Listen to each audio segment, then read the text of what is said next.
So I'll go again to the audience and ask Susan Alobo, who has a question. Susan, what's your question? In your manifesto, you stated that the Northern War is being used by the current government to blackmail the people of Northern Uganda into voting them in the coming election or in the past elections.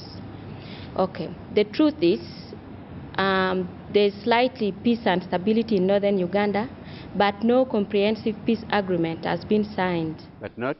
Comprehensive peace agreement. Peace agreement has been signed between the government of Uganda and the Lord's Resistance Army. And that leaves CON still, at large. And at any time, he can still come back and strike. And the fact that he has the support of the Khartoum government, though they have constantly denied that they are not supporting CON.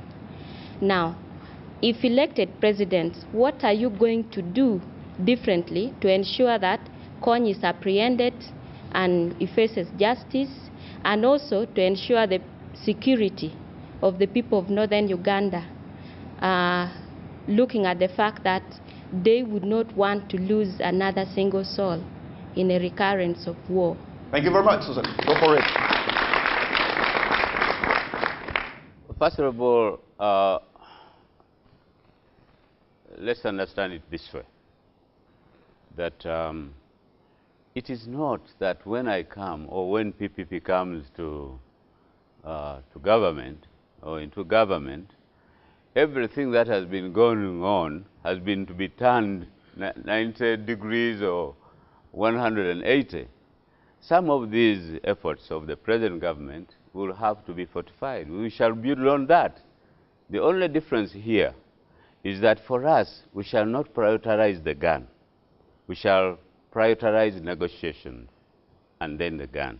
The gun within the provisions of our Constitution in relation to the Army and the other armed forces, right? So,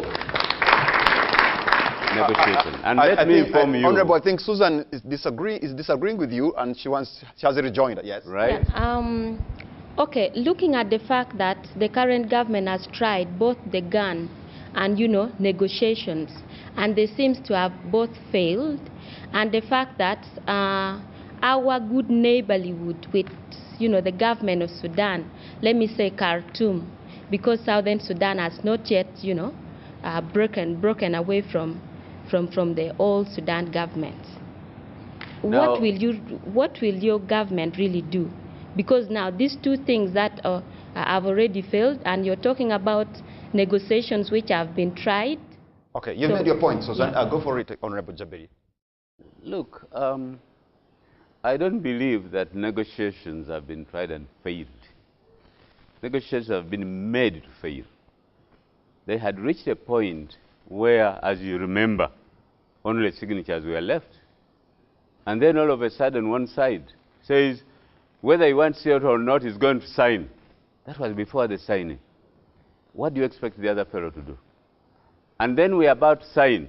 Then it is announced that Kony will be taken to the International Criminal Court. Now, who failed the negotiations? The government. There's no question about it. The government made it fail. By sending a delegation to Juba? By sending a delegation to Juba? By prioritizing the force, the gun. And therefore, I believe Kony had to react. I want to remind you that the Deputy Secretary General of People's Progress Party was a participant in the Juba talks. And we are very, very much conversant. If you remember, there was a time when we wrote to the president appealing to him on how he should handle the negotiations. There was a time we wrote to Kony himself. There was a time we wrote to Kiri. So we were very, very particular in following. And I still believe, even now, that the gun is not the answer.